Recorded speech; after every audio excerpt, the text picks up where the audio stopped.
Welcome once again. As I mentioned yesterday, throughout this week, I'll be reflecting on the first reading for each day's liturgy, which comes from the beginning of the book of Genesis. The verses I've chosen to reflect on today are, I think, some of the most beautiful and significant verses in the entire Bible. Let me just read them. Then God said, "Let us make man in our image, after our likeness. Let them have dominion over the fish of the sea, the birds of the air, and the cattle, and over all the wild animals and all the creatures that crawl on the ground." God created man in his image.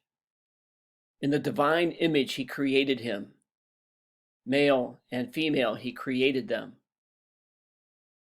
God blessed them, saying, "Be fertile and multiply, fill the earth and subdue it. Have dominion over the fish of the sea, the birds of the air, and all the living things that move on the earth."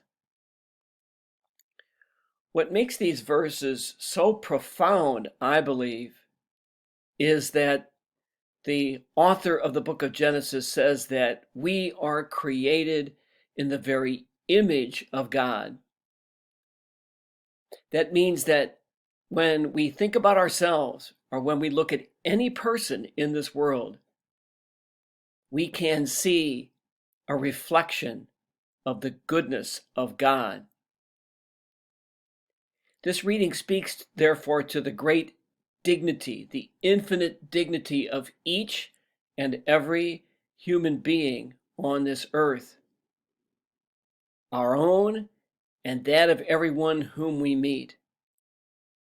And so it's our responsibility and our gift as part of the Judeo-Christian heritage to see in every person the image of God, to respect it, to enhance it, to call it out, to celebrate it.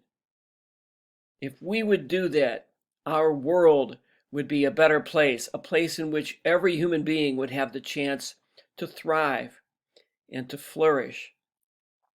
And so let's keep in mind today that you and I and everyone are literally created in the very image of God.